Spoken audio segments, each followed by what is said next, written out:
Ceci est un livre audio autogénéré par Google. Préface, Professeur Michel Dourampar, co-directeur du laboratoire I3M. Participer en Algérie à cette belle aventure du développement de la communication publique et territoriale au Maghreb, encore portée par le programme Langage, Objet, Territoire et Hospitalité, LOT, fut une expérience intéressante et riche et qui m'a particulièrement touchée. Connaissant bien l'université de Béjaïa, pour y avoir travaillé moi-même durant quelques années en collaborant avec ses membres pour l'installation de cursus en licence professionnelle, dans un contexte peu favorable à ce type de formation m'a permis de constater l'étendue des dynamiques de cette université. Cette université a toujours su affirmer son ouverture et sa capacité à accueillir des collègues étrangers, afin de participer au changement des contextes de formation et de recherche. C'est donc avec une certaine émotion que je me suis à nouveau retrouvé en situation d'échanger avec tous ces collègues venus de Tunisie, d'Algérie, du Maroc et de France dans les lieux d'une université si dynamique et historiquement prestigieuse. Comme je l'ai souligné dans mon intervention, des rencontres appuyées sur des programmes de recherche ambitieux et solides sont indispensables en ces temps troublés et difficiles où tous les événements semblent concourir pour établir des fractures entre les deux rives de la Méditerranée.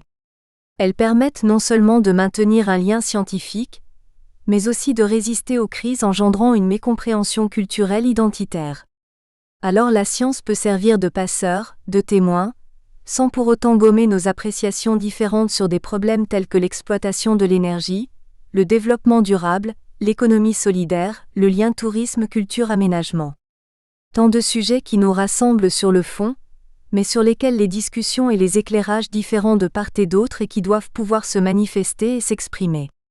Je rends alors grâce à Vincent Meyer et aussi à tous nos collègues impliqués dans le programme LOT de contribuer ainsi à un rôle pacificateur, progressif qui fait fonction de lien et de liant, et donne à la science sa mission première de résister aux fractures culturelles sociales, politiques en favorisant de la sorte la continuation d'une réflexion. Encore plus que naguère, c'est le rôle des chercheurs d'être présents ici, en Algérie ou ailleurs, et de témoigner. Le thème de cet ouvrage est une illustration de l'intégration des pays du Maghreb, et au-delà, de l'Afrique francophone, dans le vaste mouvement de recherche autour de la communication publique et territoriale. C'est un enjeu majeur qui montre effectivement nos convergences, mais aussi les débats que nous devons avoir.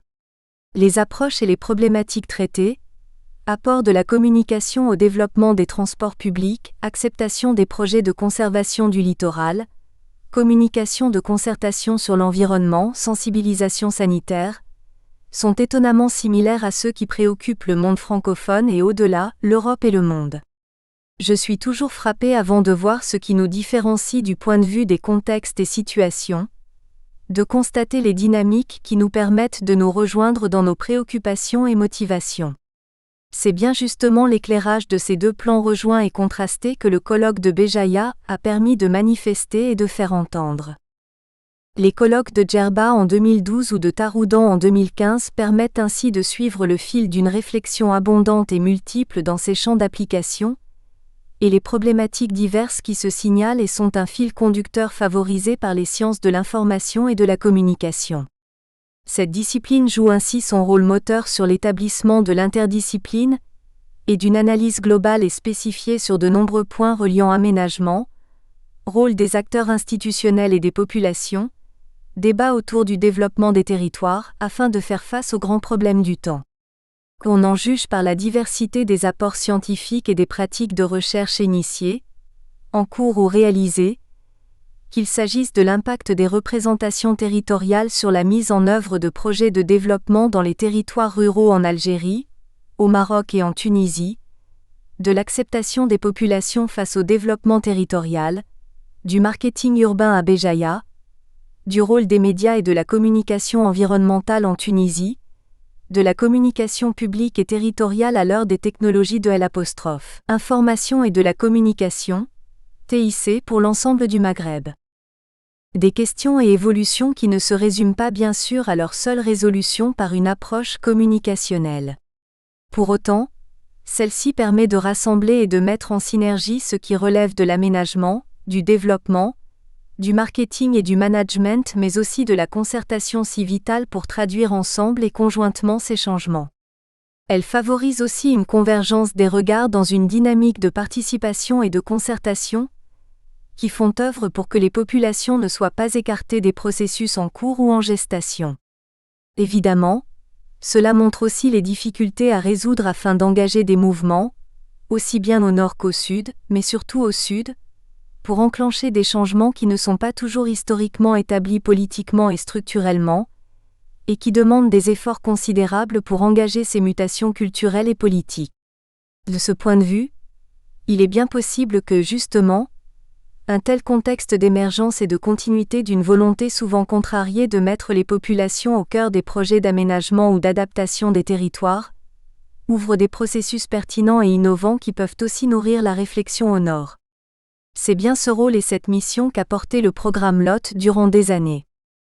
En tant que co-directeur du laboratoire I3M des universités de Nice et de Toulon, ayant déjà participé à certaines éditions de ces colloques dans le passé, ou à des colloques franco-tunisiens soutenus par la Société française de sciences l'information et de la communication, j'ai donc été fier d'être convié à participer à l'édition de Béjaïa. Quel plaisir aussi de revoir ainsi nombre de collègues qui s'engagent dans le partenariat avec la France, mais aussi si impliqués dans leur propre contexte, à analyser des transformations essentielles et à apporter leur contribution à ces mouvements cruciaux pour l'évolution de régions confrontées aux grands problèmes de l'évolution des territoires et des mentalités. I3M jouera pleinement son rôle, étant lui-même engagé sur une réflexion dans le pourtour méditerranéen, rôle des TIC et des dispositifs socio-techniques d'information et de communication, évolution des savoirs et connaissances en mouvement à travers la fondation d'un observatoire euro-méditerranéen. À la demande de Vincent Meyer qu'il faut saluer pour ses années de travail et de défrichement dans ces terres qui nous sont chères, il va maintenant se proposer d'accueillir des programmes et collaborations qui se poursuivent sur les bases du programme LOT et d'autres initiatives. Merci encore à nos collègues de Béjaïa et des autres universités ou centres de recherche au Maghreb, de nous accueillir et de poursuivre avec nous une réflexion partagée, où nous aurons à chaque fois à rendre compte des tendances et mouvements qui nous font progresser dans notre réflexion. Merci de nous permettre ainsi de témoigner sur l'évolution et les dynamiques de ces régions du monde, contredisant tous les raccourcis et mésestimations véhiculés par le manque de connaissances ou la désinformation dans nos différents pays, et d'aller au-delà des apparences. Valoriser des territoires par la communication, un réel défi pour les acteurs Aïssa Mera et Vincent Meyer. Partenaires du programme franco-maghrébin, Langage, Objet, Territoire et Hospitalité, LOT, la Faculté des sciences humaines et sociales de l'Université de Béjaïa a souhaité contribuer, par ses travaux, à la réflexion sur les liens entre communication et développement territorial. Cet intérêt quant à ce champ en pleine professionnalisation s'inscrit en prolongement de différentes formes de partenariats aboutis en mobilités enseignantes, en manifestations scientifiques, en co-tutelle et co-direction de thèses et en publications. En effet, le programme LOT a pu fédérer et su concrétiser plusieurs projets dans lesquels une dizaine d'établissements universitaires franco-maghrébins se sont engagés. On pense tout particulièrement aux rencontres scientifiques, Tunis 2008, Delzot Djerba 2009, Toulon 2010, Constantine 2011 et Djerba 2012, dédiées aux apports des sciences de l'information et de la communication dans des thématiques et des recherches appliquées au territoire en tant qu'U', espace dynamique de cohésion sociale et de développement local qui ne peuvent plus ne pas communiquer via leurs institutions, associations, investisseurs, visiteurs et citoyens. Ces rencontres ont été soutenues par plusieurs partenaires. La Société française des sciences de l'information et de la communication, le réseau des professionnels de la communication publique et territoriale Capcom pour la France, l'Institut des régions arides en Tunisie, l'École des sciences de l'information au Royaume du Maroc et enfin l'Agence universitaire de la francophonie. Par les recherches initiées dans le cadre du programme LOT, SGAIR Morelli, 2012, Meyer Smati 2014, il s'agit d'interroger la conception et la réalisation d'actions de communication couplées à des dispositifs de conservation, de réhabilitation et de mise en valeur de différents patrimoines, naturels, matériels et immatériels, en priorité dans des zones arides, fragiles et menacées et en partant du point de vue des acteurs du terrain et des différents publics concernés. Malgré le nombre et la qualité scientifique des expertises dans ces zones, l'acte de communiquer est encore incertain, voire parfois risqué. Les résultats et projets peinent à se diffuser, et communiquer sur un territoire ne se réduit pas à en faire la publicité. Informer et éclairer le citoyen étant à la base de la communication publique, les actions et dispositifs de communication doivent privilégier la concertation et l'échange entre les acteurs d'un territoire quelle que soit la forme, les qualifications ou la complexité de ces derniers. Intelligence territoriale, dynamique socio-économique, participation citoyenne, développement écotouristique, patrimonialisation. Défis pour acteurs ? Oui, à plus d'un titre. Ils sont d'autant plus importants que les territoires concernés ne développent que faiblement encore une offre de territoire et construisent progressivement des dispositifs de participation fondés sur la concertation et l'échange, ceci dans de nouveaux regroupements comme dans le cas des régionalisations. Dès lors, la question de la valorisation prend toute son importance et apparaît à la fois comme un enjeu et un défi. L'intérêt sera donc accordé à trois aspects liés à la communication publique et territoriale in fine, présents dans les 12 textes retenus. Un premier aspect consiste à améliorer les services informationnels aux citoyens non seulement via les médias locaux, mais en privilégiant la proximité et la participation. Le second vise à interroger les manières de qualifier les identités, comme les menaces ou risques sur ces territoires. Quant au troisième aspect, il détaille les actions déjà engagées sur différents territoires pour accroître leur visibilité ou leur attractivité dans une concurrence maintenant mondiale. Ces trois aspects constituent le fil rouge du présent ouvrage. De facto aussi, les auteurs issus de disciplines différentes, SIC, géographie, économie, sociologie, interrogent l'apport actuel des sciences de l'information et de la communication dans les analyses de ces enjeux et défis dans l'espace maghrébin. En ce sens, l'objectif était aussi de réunir des chercheurs de cet espace de la rive sud de la Méditerranée et d'exposer les résultats de leurs réflexions comme de leurs études empiriques en communication publique et territoriale. Les textes mettent au jour l'intérêt d'étudier les interactions effectives, dans des contextes politiques variés et parfois instables, entre différents publics et acteurs territoriaux, mais aussi d'étudier celles mises en œuvre entre deux métiers, à savoir les communicants publics des institutions territoriales et les journalistes traitant l'actualité de ces institutions et territoires. Le premier métier étant encore faiblement investi, les contributeurs interrogent les développements potentiels en communication publique dans les pays du Maghreb, où la profession de communicant public souffre toujours d'un double manque de reconnaissance et de dispositifs de professionnalisation. Dans cette région du monde en pleine mutation socio-économique, la révision du statut de ces métiers s'impose et avec elle, celle des politiques publiques de développement territorial, quand elles se colorent d'attributs comme le rural, le local et ou le durable, incluant les projets de valorisation des patrimoines naturels, matériels et immatériels. L'intérêt est donc aussi porté sur des thématiques de recherche en géographie, écologie, aménagement du territoire, qualification de produits culturels et artisanaux, préservation et restauration des sites patrimoniaux et touristiques. Pour ouvrir la réflexion, trois contributions dont les dénominateurs communs sont le projet de territoire, son acceptation et ses représentations. Ainsi Karima Boudedja, géographe, privilégie-t-elle la communication de proximité qu'elle considère comme élémentaire pour la mise en œuvre de projets de développement rural au Maghreb. L'apport principal de son travail se situe dans la place accordée à la communication, pour l'implication des acteurs locaux dans des projets territoriaux. Pour soutenir ce constat, elle interroge la question des représentations des territoires chez les porteurs des projets. Et ceci pour des projets qui n'ont pas abouti, ce qui a encore appuyé l'importance de la communication, concertation et vulgarisation, dans la construction de représentations territoriales. S'agissant ici du cas de deux territoires en Algérie et en Tunisie, l'auteur a montré que les différences des représentations territoriales des intervenants sur un projet de développement rural constituent bien un frein à sa réalisation. À la suite, Asma Chaker s'est intéressée à une thématique d'actualité marquant les politiques publiques de développement territorial en Algérie, l'acceptation des projets par les populations. Ceci dans un contexte où les médias ont surtout rapporté sur les actions de mobilisation pour contester l'implantation de certains projets.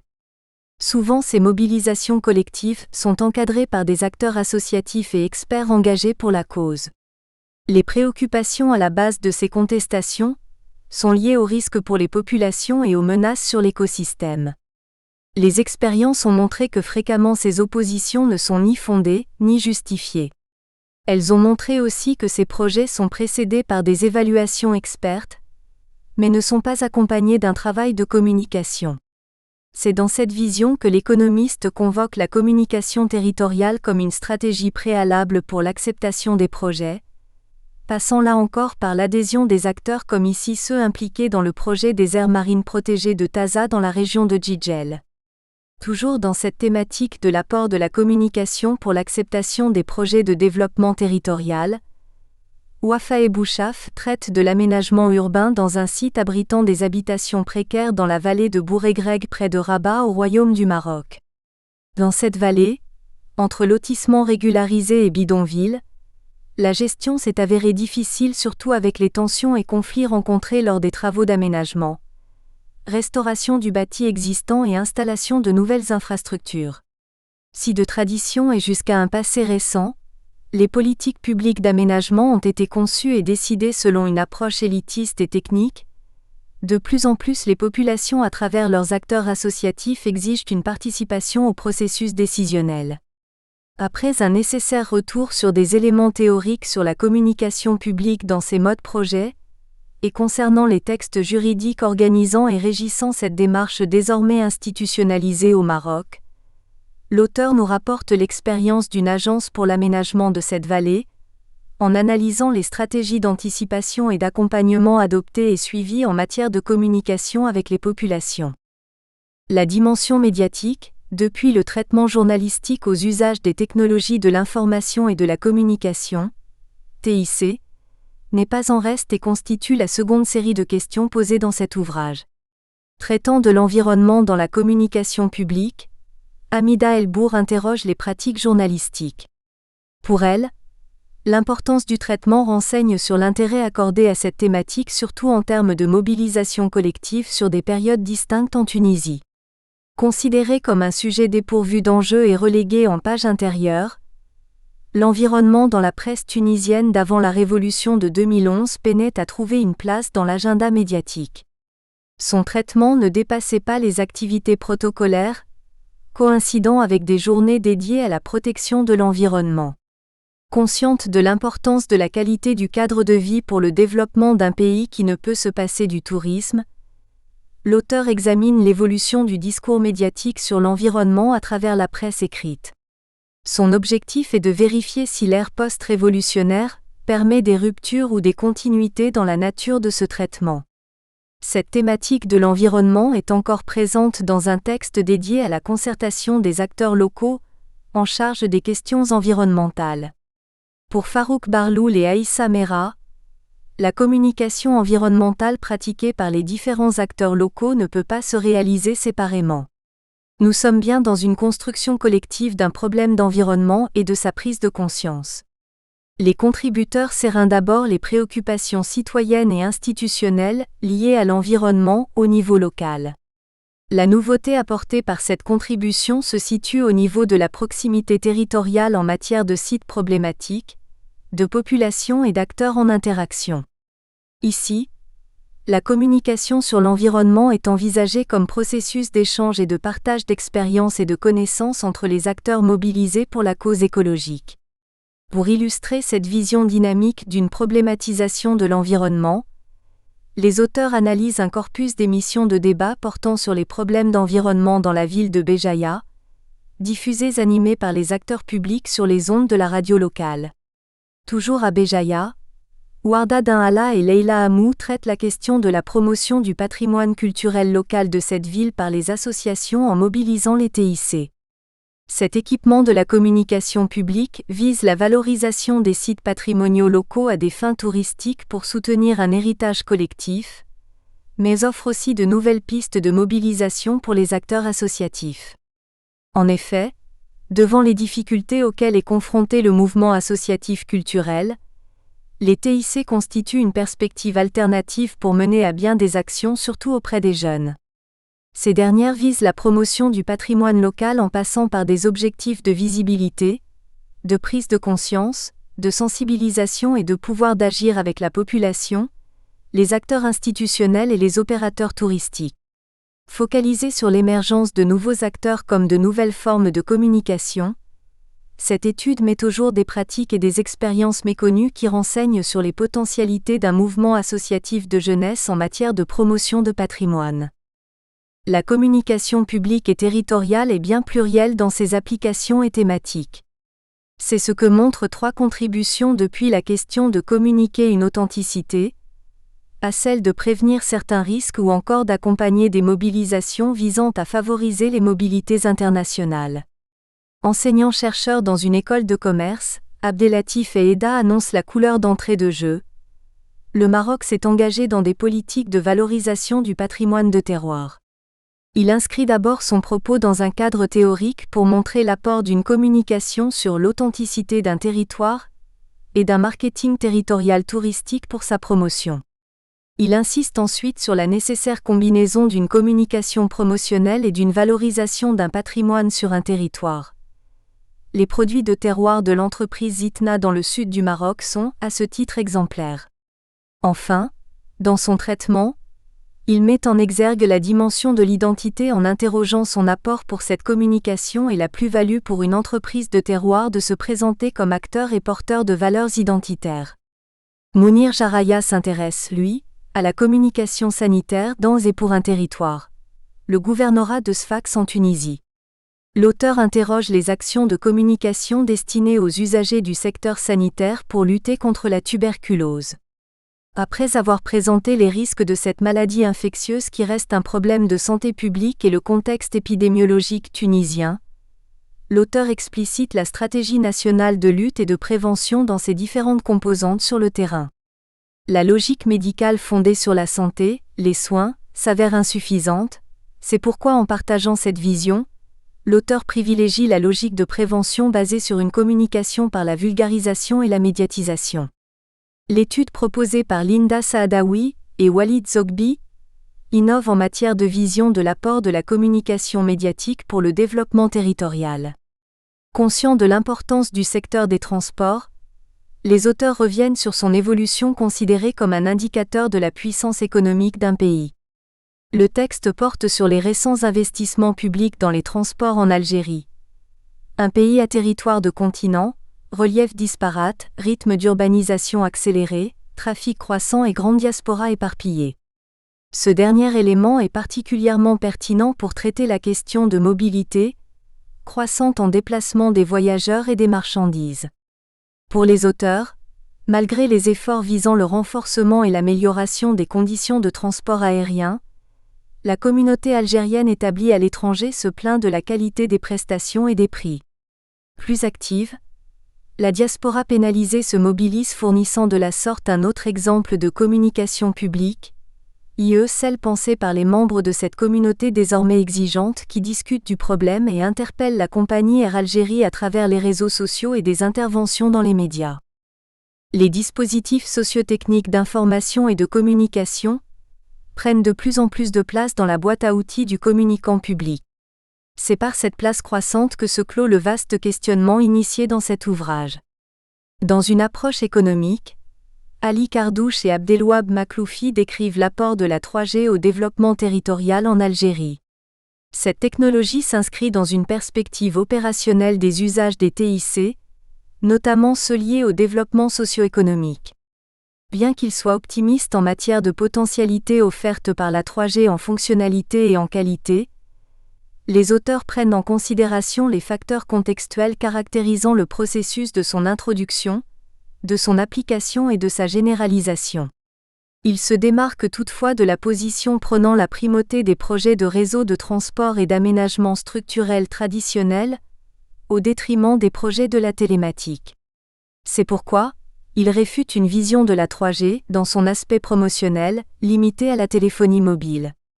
tout en illustrant par des expériences puisées dans les économies et les administrations numériques développées. Ils décrivent les retombées de la télécommunication sur le développement d'un territoire et sur la qualité des prestations de services publics.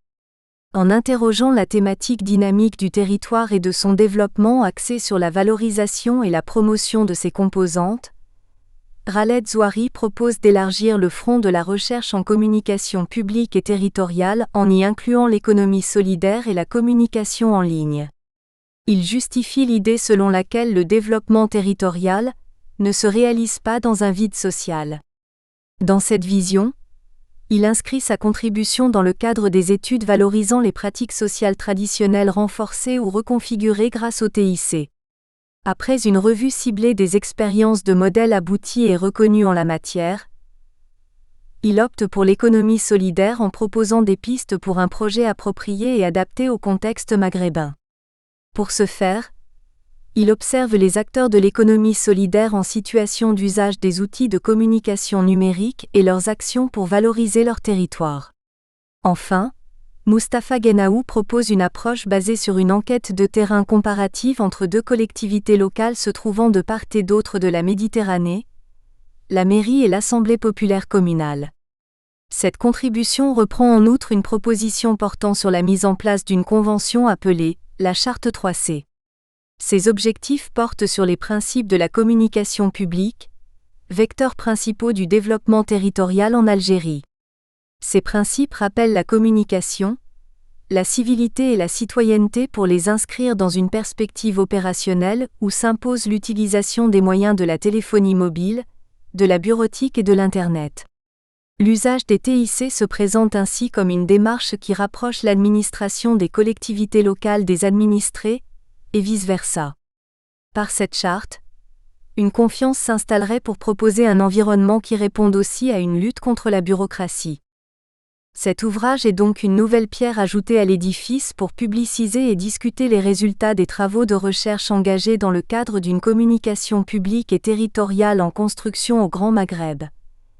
Il nous aidera à en préciser encore davantage les contours et les définitions opératoires, Meyer, 2012. En effet, si ces notions et ces pratiques communicationnelles sont désormais théorisées et stabilisées en France, l'espace du Grand Maghreb nous montre que la perspective pluridisciplinaire reste indispensable pour interroger leur développement dans les trois pays. Algérie, Tunisie et Maroc dont les enjeux diffèrent aussi en termes de professionnalisation des communicants.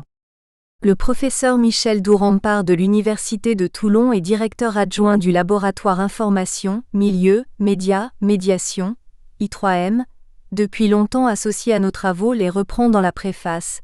Dominique Mégard complète ce positionnement dans les perspectives d'internationalisation d'un des plus importants réseaux professionnels de communicants publics Capcom. Sa contribution à nos travaux au Maghreb a été déterminante. Qu'ils soient tous les deux remerciés de leur contribution et de leur amitié. Référence. Meyer v 2012, Communication territoriale, communication d'action et d'utilité publique, quelle définition ? pp 63 à 78 in Morelli p. SGAIR Monsieur, dire, communication et développement territorial en zone fragile au Maghreb, Paris édition. L'Harmattan. Meyer v. Smatien, dire, 2014, Maghreb et territoire en communication, Revue tunisienne de communication, numéro spécial 62. Morelli p. SGAIR Monsieur, Coord, 2012, Communication et développement territorial en zone fragile au Maghreb, Paris, édition. L'Harmattan. Représentation territoriale et projet de développement rural au Maghreb. Les territoires de Yakouren en Algérie et de Tataouine en Tunisie, Karima Boudedja. Résumé. L'approche territoriale est aujourd'hui privilégiée dans les zones rurales pour la mise en œuvre de projets de développement dans les pays du Maghreb, Algérie, Maroc et Tunisie. Toutefois, ces projets n'ont pas atteint les résultats escomptés. Nous présentons dans le cadre de cet article le cas de deux territoires, l'un en Algérie et l'autre en Tunisie. Nous avons montré que des représentations territoriales différentes entre les acteurs et les populations, notamment les jeunes des territoires ruraux, sont un frein à la réalisation d'un projet collectif de construction de territoire et à l'émergence d'acteurs civils de développement. Ces représentations divergentes ont un impact négatif sur la coordination, la proximité et la communication entre les acteurs, ce qui ne permet pas d'exploiter les ressources territoriales dans les deux territoires étudiés. Mots-clés. Représentation territoriale, projet de développement, territoires ruraux, Maghreb, communication territoriale. Depuis le début des années 1990 et sous l'influence d'organisations internationales, les 3 pays du Maghreb central, Algérie, Maroc, Tunisie, se sont engagés dans de nouvelles formes d'intervention dans les zones rurales. La lutte contre la pauvreté est devenue prioritaire en raison de la crise économique vécue, à ce moment-là, par les 3 pays. Celle-ci s'est avérée plus prononcée en milieu rural. En effet, les diagnostics réalisés ont mis au jour des inégalités entre le milieu rural et le milieu urbain. Les stratégies de développement des territoires ruraux sont ainsi axées sur 3 aspects. La valorisation des ressources territoriales, la diversification de l'activité économique et le changement institutionnel avec l'encouragement de l'émergence de nouveaux acteurs civils et privés. Les territoires ruraux les plus en difficulté et marginalisés comme le Haut-Atlas et l'Oriental au Maroc, le Nord-Ouest et le Sud tunisien, les zones montagneuses et stépiques en Algérie ont fait l'objet de projets de développement par le biais de programmes nationaux de développement rural et ou en coopération avec les organisations internationales. Le Fonds international du développement agricole, FIDA, l'Organisation des Nations unies pour l'alimentation et l'agriculture, FAO, le Programme des Nations unies pour le développement, PNUD, et des ONG spécialisées dans le développement rural. La question qui nous intéresse, ici, est de savoir quelles sont les conséquences des représentations sur les mécanismes de coordination et la communication publique instaurés dans le cadre de projets de développement rural. Nous avons choisi de nous intéresser à 2 projets réalisés dans des territoires ruraux en Algérie et en Tunisie. Le massif forestier de Yakouren en Algérie et le gouvernorat de Tataouine en Tunisie. Les points communs entre ces projets sont qu'ils ont une composante, création de micro-entreprises ou d'activités pour les jeunes, pour la diversification de l'économie locale et que les acteurs de développement sont appelés, à travers un travail de proximité qui mobilise des outils de communication rapprochés, à encourager l'autonomie et la participation des populations locales aux projets de développement. Nous avons organisé l'article en 2 parties. Dans une première partie, nous présenterons le cadre théorique et méthodologique qui nous a permis de puiser les outils qui ont servi dans la phase d'investigation dans les territoires étudiés et dans la phase d'analyse des résultats. Dans la seconde partie, nous nous sommes attelés à déceler les représentations sociales et territoriales des différents acteurs et leurs impacts sur les pratiques des jeunes et des acteurs de développement, d'abord en matière de construction collective de territoire et deuxièmement en matière de communication pour la réalisation de cet objectif. Cadre théorique et méthodologie adoptée. Les dimensions de territoire, d'acteurs et de développement territorial ont été introduites dans les stratégies de développement rural des pays du Maghreb à partir du début des années 2000 et sont intégrées dans les projets publics et les projets de coopération avec des organisations internationales. Nous avons jugé utile de nous intéresser à ces dimensions aussi bien sur le plan théorique que sur le plan empirique, c'est-à-dire leur adaptation au contexte maghrébin. Nous avons également introduit dans notre cadre théorique le concept de représentation, en le reliant au concept précédemment mentionné. La représentation, selon Denise Jodelet qui s'est intéressée à la représentation sociale, se décrit comme étant une forme de connaissance, socialement élaborée et partagée, ayant une visée pratique et concourant à la construction d'une réalité commune à un ensemble social. Elle précise que la représentation sociale est avec son objet dans un rapport de symbolisation, elle en tient lieu, et d'interprétation, elle lui confère des significations. Ces significations résultent d'une activité qui fait de la représentation une construction et une expression du sujet. Jodelet, 1997/61.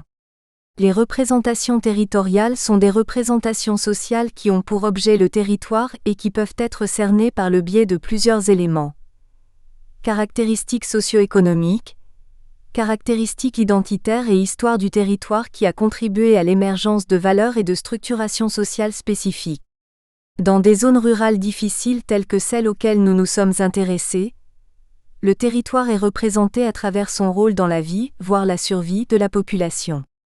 Il est représenté aussi selon ses acteurs et leurs modalités d'action.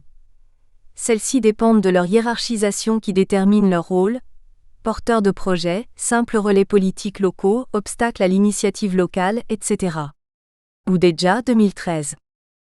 Le territoire, résultat des représentations et de l'action collective des acteurs.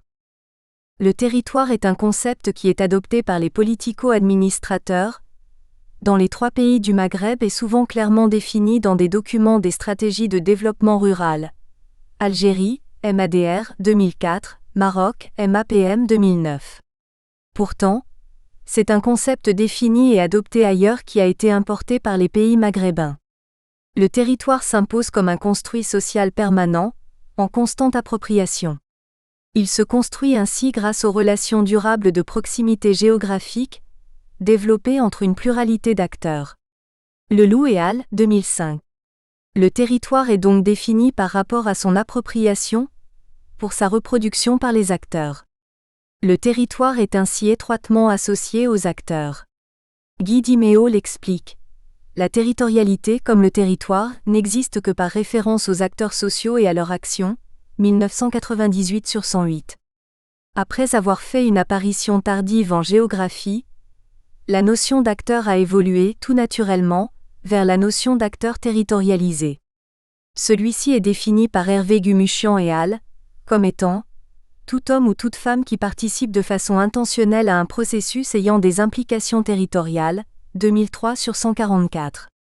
Progressivement, le développement local qui était perçu sous l'angle de la dimension économique a intégré les dimensions sociales, culturelles et environnementales.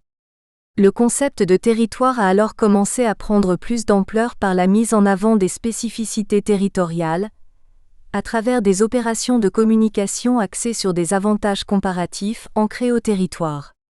Dans les zones rurales, il s'agit en général de produits de terroir et d'une offre touristique distinctive. Les représentations issues de croyances et sources de pratiques des acteurs de développement. Une représentation sociale possède un noyau central au sens de la théorie du noyau central de Serge Moscovici, 1961, et des schèmes périphériques ou systèmes périphériques, Abric Flamand 1994, Flamand 1989 cité par Manoni 2010. Selon Pascal Molinaire 2005, le noyau central est le résultat d'éléments qui sont les opinions, les croyances, les informations, etc. Ce noyau central a 2 fonctions. Une fonction génératrice.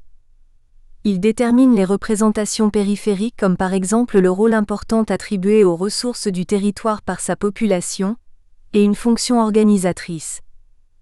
Il détermine la nature des liens qui unissent entre eux les éléments de la représentation, par exemple le fait pour la population de penser que les ressources sont sous-exploitées, les investissements non encouragés alors que les opportunités de leur exploitation sont réelles. La définition de la représentation admise au sein de la discipline géographique a été formulée par Jean-Paul Guérin en 1989 et rapportée par Hervé Gumuchian en 1991. Une représentation est une création sociale et ou individuelle d'un schéma pertinent du réel spatial. Cet auteur souligne, également, que les représentations constituent un filtre local des informations sociales pour les acteurs d'un territoire donné. Elles sont aussi à l'origine des attitudes et des actions et comportements spécifiques. Ainsi plusieurs auteurs considèrent-ils que le territoire est le résultat des représentations et des pratiques des acteurs. Dimeo, 1998, Raffestin, 1986, Pecker et Zimmermann, 2004. En effet, selon plusieurs auteurs, Raffestin 1986, Gumuchian 1991, Dimeo 2008, North 2005, les représentations engendrent et sont engendrées par les croyances et les idéologies et sont à l'origine des pratiques.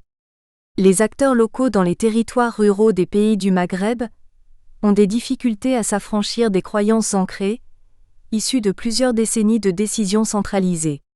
L'implication des populations locales se met en place très lentement. Méthodologie adoptée. La méthodologie que nous avons adoptée a nécessité 2 étapes. Les études de cas pour déterminer les trajectoires de territoires ruraux marginalisés dans chacun des 2 pays du Maghreb étudiés, Algérie et Tunisie, et des entretiens, des enquêtes par questionnaire et focus group pour approcher les acteurs locaux et les jeunes porteurs de projets et focaliser sur leur représentation, leurs attitudes et leurs comportements par rapport à l'approche territoriale et à l'insertion économique des jeunes. Nous avons identifié 2 territoires à étudier. Il s'agit du massif forestier de Yakouren situé à la wilaya de Tizi Ouzou en Algérie, et du territoire constitué par les délégations de Tataouine Nord et de Tataouine Sud au gouvernorat de Tataouine en Tunisie, figure 1. Pour le massif forestier de Yakouren, 4 douars désignés parmi les plus pauvres de la commune de Yakouren ont fait l'objet de projets de proximité de développement rural, PPDRI. Pour Tataouine, il s'agit du projet de développement agropastoral et de promotion des initiatives locales du Sud-Est, PRODESUD. La méthodologie adoptée a tenu compte des éléments suivants. Figure 1. Situation des 2 territoires étudiés. Le premier élément consiste en la réalisation d'enquêtes auprès des jeunes porteurs de projets et des acteurs de développement local. 116 jeunes répartis sur la tranche d'âge de 20 à 39 ans avec qui nous avons réalisé des entretiens individuels et des focus group, en fonction de l'activité exercée, et 40 entretiens avec les représentants des organisations publiques, celles en charge de l'insertion économique des jeunes, des collectivités locales et des organisations civiles dans les 2 territoires.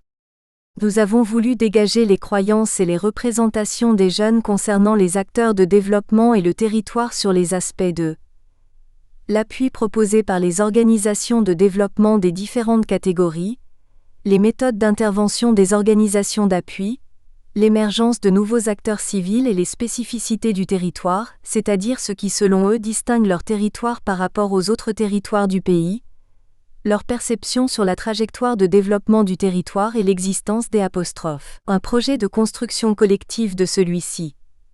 Les acteurs de développement sont également concernés par la représentation du territoire en fonction de ces mêmes aspects.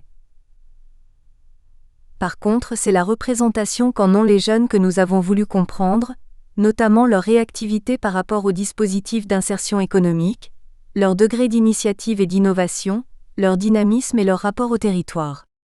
Quant aux seconds éléments, il s'agit de l'exploitation des documents des projets qui portent sur la présentation des projets, les rapports d'étape, les rapports d'évaluation et le rapport final, notamment pour le cas de Tataouine qui a fait l'objet d'un projet de développement territorial en partenariat avec le FIDA. Impact des représentations sur la construction collective de territoire et la communication publique. Les 2 territoires que nous avons choisis ont connu des processus pour le développement rural qui visent le changement institutionnel et la construction collective de territoire. Nous avons pu conduire un travail d'investigation approfondi, et nous avons pu évaluer les changements survenus sur les plans aussi bien des représentations que des comportements des acteurs et de leurs conséquences sur l'application de l'approche territoriale et sur les processus de communication publique. Les représentations sociales et territoriales dans les territoires ruraux maghrébins. Représentation des jeunes. Les résultats de nos enquêtes montrent une convergence entre les représentations des jeunes de Yakouren et ceux de Tataouine. À Yakouren, les jeunes sont 62% à juger le rôle des différents acteurs de développement, y compris ceux qui interviennent dans les projets de proximité de développement rural intégré, inexistants pour leur insertion économique.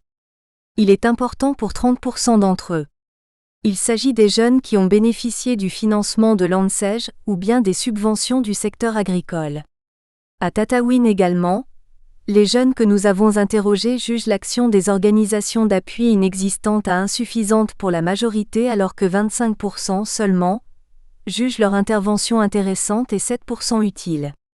Nous avons appliqué une AFC sur les variables représentation du territoire et domaine d'activité, dans le but de déterminer si l'activité créée par les jeunes influence les représentations, figure 2.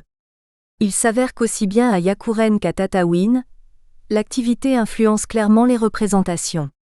C'est ainsi qu'à Yakouren la modalité acuité, de la variable représentation du territoire est proche des modalités vendeur de poterie, PTRI et extracteur de pierre, EXTR Pierre. Ce sont les représentations des jeunes qui exercent des activités informelles, voire illégales, surtout pour les extracteurs de pierre dont l'activité est également pénible et dangereuse. Ce sont donc essentiellement ceux-là qui souhaitent quitter le territoire car ils jugent leur situation précaire. D'autre part, la modalité vie agréable, de la variable représentation du territoire regroupe autour d'elle plusieurs modalités de la variable domaine d'activité, les éleveurs, élèves, les artisans arts et les services servent. Il s'agit des jeunes qui ont bénéficié de financement et qui sont établis, ou qui ont des projets en attente de financement de la part d'une organisation d'appui telle que l'ANSEJ et l'ANGEM. La vie leur semble agréable à Yacouren, et ils ne souhaitent pas quitter le territoire. Figure 2. Représentation du territoire par les jeunes selon le domaine d'activité à Yacouren. Nous voyons bien que les représentations sont surtout influencées par la stabilité économique et le type d'activité. Il apparaît dans ce graphique que la modalité commerçant, CMRCE, est la plus proche de la modalité territoire frein pour l'activité, frein. Cela peut s'expliquer par le fait que l'activité commerciale est saturée à Yacouren et que l'absence de fréquentation touristique aggrave la situation. À Tataouine, les jeunes qui ont créé une activité informelle notamment commerciale et ceux dont les projets sont en attente de financement sont ceux qui souhaitent le plus quitter le territoire. Alors que ceux qui ont obtenu un crédit de financement ne sont que 21% à exprimer ce souhait. Ceci est illustré par la figure numéro 3 sur la trajectoire du territoire qui montre bien que la modalité acquittée est proche des modalités berger, froid, agroalim qui représentent les jeunes qui ont monté des projets mais qui n'ont pas pu les concrétiser faute de financement. Alors que la modalité viageable, qui signifie que ces jeunes ont une représentation positive du territoire et qu'ils y trouvent la vie agréable, est proche de la modalité art, ce qui veut dire que ce sont surtout les artisans, notamment les artisanes puisque ce sont en majorité des jeunes filles qui se satisfont des conditions de vie à Tataouine. La modalité réside, qui illustre la représentation du territoire simplement comme lieu de résidence, attire surtout les jeunes qui ont bénéficié d'un financement quelconque ou qui ont bénéficié de l'appui familial pour démarrer leur activité. Figure 3. Trajectoire du territoire selon les jeunes et leur domaine d'activité à Tataouine. Ainsi, que ce soit à Yacouren ou à Tataouine, les jeunes porteurs de projets n'ont pas été intégrés dans les projets dits de développement territorial et ils ont développé des initiatives, souvent informelles, pour leur propre insertion économique provoquant ainsi des changements institutionnels informels qui semblent plus efficaces que les changements officiels qui visent pourtant la participation de toutes les catégories de la population de ces territoires. Toutefois, dans les deux cas, ces jeunes considèrent que le territoire est doté de suffisamment de ressources pour la mise en œuvre de projets de développement territorial qui permettraient leur insertion économique. Représentation des acteurs de développement. Dans le cas des acteurs de développement également, nous avons noté des rapprochements entre le cas de Yacouren et celui de Tataouine. Ces rapprochements se font surtout par catégorie d'acteurs. C'est ainsi que les représentations des territoires par les organisations publiques d'insertion économique et les collectivités locales, élus communaux, dans le cas de Yacouren et les administrations locales, les délégations et les OMDA, dans le cas de Tataouine sont concentrées sur les contraintes. Les jeunes sont considérés comme étant sans initiative, et le territoire vit des contraintes insurmontables qui nécessitent l'intervention publique. À Yacouren, les organisations d'insertion économique n'ont pas de démarche territoriale et les représentants communaux voient dans l'activité touristique le seul levier de développement possible. À Tataouine, le territoire est à vocation agricole pour les acteurs publics et administratifs, agriculture irriguée et élevage ovin. Seulement, pour ces acteurs, l'agriculture ne connaît pas le développement espéré en raison de la sécheresse, du statut de la terre que ce soit les terres collectives ou en indivision. Tandis que le tourisme souffre, selon eux, de la concurrence de zones littorales limitrophes. Le manque d'initiative de la part des jeunes est une raison invoquée dans ces deux cas. Pour ce qui est des acteurs civils représentés par une organisation traditionnelle à Yacouren, la GEMA divisée en comités de village et par les groupements de développement agricole, GDA, à Tataouine, les visions sont différentes. Les comités de village de Yacouren, dont les représentants sont désignés par la population, ont une position revendicative par rapport aux acteurs publics et aux projets de développement tels que les PPDRI, tandis qu'à Tataouine, les représentants des groupements de développement agricole et des associations de développement désignés par l'administration et issus de l'élite locale sont des administrations bis et leurs représentations ne sont pas très différentes de celles des organisations publiques et des administrations locales. Toutefois, dans les deux cas, les organisations civiles ne sont pas des forces de proposition et n'ont pas adopté une position de porteur de projet telle qu'il est prévu dans les projets de développement des deux territoires qui ont adopté des approches participatives et territoriales. Impact des représentations. Dans ce qui suit, nous aborderons l'impact des représentations étudiées sur des éléments qui participent au processus de construction territoriale. Nous avons interrogé et observé ces acteurs par rapport au changement institutionnel, l'initiative locale, l'ancrage territorial des acteurs de développement et l'insertion économique des jeunes. Nous avons focalisé dans le cadre de cet article sur l'impact des représentations sur la coordination entre les acteurs et le travail de proximité, c'est-à-dire les aspects qui mobilisent les méthodes et les moyens de communication pour le développement. Impact sur la coordination entre les acteurs pour une action collective. Les deux projets que nous avons étudiés ont été pensés dans l'optique de mettre en place des mécanismes permanents de coordination pour créer un environnement adéquat pour une action collective de développement. Le rôle de l'ensemble des acteurs publics, collectivités locales, civiles, bailleurs de fonds, etc., est bien défini et la nature de leurs relations également. Des représentants des populations sont identifiés, l'utilisation de méthodes qui permettent la participation des populations aux différentes phases des projets diagnostic, élaboration, mise en œuvre et évaluation.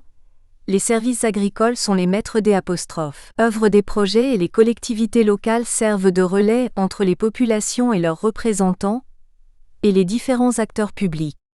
Toutefois, la réalité observée et qui a été mise en exergue lors de notre travail d'investigation dans les deux territoires, nous a permis de comprendre les dysfonctionnements de ces mécanismes. Ainsi à Yakouren, les différents acteurs ne se reconnaissent pas comme partenaires et présentent des arguments qui justifient cette attitude. Le manque de représentativité, de compétences, d'engagement et de souplesse. Pour le conseiller agricole de Yakouren, par exemple, les comités de village ne sont pas représentatifs. Du fait que leurs membres sont bénévoles, ils ont tendance à limiter leurs actions. Ils ne jouent pas leur rôle dans le développement. Alors que les élus locaux, assemblées populaires communales, minimisent le rôle des comités de village et amplifient le leur. L'APC est le seul acteur qui représente l'exécutif technique qui fournit les informations, apporte l'appui administratif et accepte les propositions des acteurs publics. Pourtant, ces élus communaux sont à leur tour pointés du doigt par les organisations publiques. L'APC ne nous aide pas alors que c'est aux collectivités locales de faire le travail de proximité auprès des jeunes, représentants de l'ANSEJ. Les organisations publiques ne s'épargnent pas entre elles également. Les services agricoles n'ont pas échappé à un jugement négatif de la part du représentant des services forestiers. Les enquêtes ménages ont été très mal effectuées par les services agricoles. C'est pour cette raison que les PPDRI n'ont pas eu de bons résultats. En effet, contrairement aux agents forestiers, les conseillers agricoles communaux qui ont effectué ces enquêtes n'ont pas suivi de formation sur les méthodes de diagnostic participatif et ne maîtrisaient pas les outils tels que le focus group et l'arbre à problème, etc., qui ont été utilisés par les agents forestiers au cours des enquêtes qui ont conduit à l'élaboration des PPDRI. À Tataouine, l'ensemble des acteurs interrogés ne se considèrent pas comme partie prenante du projet PRODESUD. C'est le cas pour le secteur de l'artisanat à travers l'Office national de l'artisanat, ONA, pour la Banque tunisienne de solidarité, BTS, pour les associations de développement et pour le secteur agricole à travers le Commissariat régional de développement agricole, CRDA. Ce dernier héberge pourtant dans son siège l'unité du projet, mais les cadres non impliqués considèrent que celui-ci a ses propres moyens et ses propres approches. Selon le responsable de l'investissement au CRDA, l'approche participative et territoriale est l'approche du projet. Nous avons notre propre méthode de travail. Nous travaillons directement avec les agriculteurs Et les GDA nous aident seulement dans les périmètres irrigués, comme ça a toujours été le cas. Ceci s'explique sans doute par l'isolement de cette équipe de projet par rapport aux autres acteurs locaux de développement, et l'absence de mécanismes fiables de communication, qui auraient pu permettre la généralisation des méthodes participatives introduites par le projet. Impact sur la communication dans le cadre de projets de développement local. L'objectif des actions de communication est de mobiliser les populations et les acteurs de développement. Les projets ont démarré avec d'abord des réunions d'information des représentants des populations locales. Puis tout au long du déroulement des différentes phases, des focus groups ont été organisés avec les différentes catégories. Dans les cas que nous avons étudiés, à Yakuren, ces actions de communication ont diminué d'intensité au fur et à mesure du déroulement des projets de proximité. La phase de diagnostic a connu plus d'actions collectives d'information, regroupement, focus group, etc., mais par la suite, l'information individuelle a pris le dessus. Le conseiller agricole privilégiait le contact direct avec les porteurs de projets, individuellement. De plus, il sollicitait de moins en moins l'appui des autres acteurs impliqués dans les projets et cela s'impliquait de moins en moins. Pour ce qui est de Tatooine, la cellule du projet domiciliée au Commissariat régional du développement agricole, CRDA, a adopté la même stratégie, après une phase de diagnostic réalisée dans des unités territoriales identifiées précédemment. Là également, les projets ont abouti à des actions infrastructurelles ou à des actions de protection des parcours qui n'ont pas bénéficié de l'adhésion de la population, notamment les actions de protection des parcours qui ont au contraire fait l'objet de résistance de la part des éleveurs. Pour l'ensemble des acteurs que nous avons rencontrés dans les deux territoires, la notion de territoire est définie différemment, d'une part en fonction du champ de leur mission et d'autre part en fonction de leur appartenance au territoire ou non. Pourtant, les documents des stratégies de développement rural exposent la démarche de communication et de vulgarisation pour l'implication aussi bien des populations cibles des projets de développement que des différents acteurs. L'identification et la définition des rôles des animateurs aussi bien du côté des populations que du côté des cellules des projets, adoption de méthodes et d'outils, des conseillères féminines à destination des femmes, des focus group par catégorie, des supports scriptovisuels, etc., pour L'. Information des différentes catégories des populations, femmes, jeunes, pauvres, etc. Toutefois, le déclic de l'adoption d'une approche de développement local et intégrée à l'échelle du territoire ne s'est pas produit du point de vue de la mise en place d'une démarche portée par l'ancrage territorial des acteurs. Pour les représentants des comités de village de Yakuren que nous avons rencontrés, le territoire se limite à l'un des 25 douars de la commune qu'il représente. Nous espérons que vous avez apprécié cet aperçu. Pour continuer à écouter ce livre audio sur Google Play Livres, utilisez le lien dans la description de la vidéo.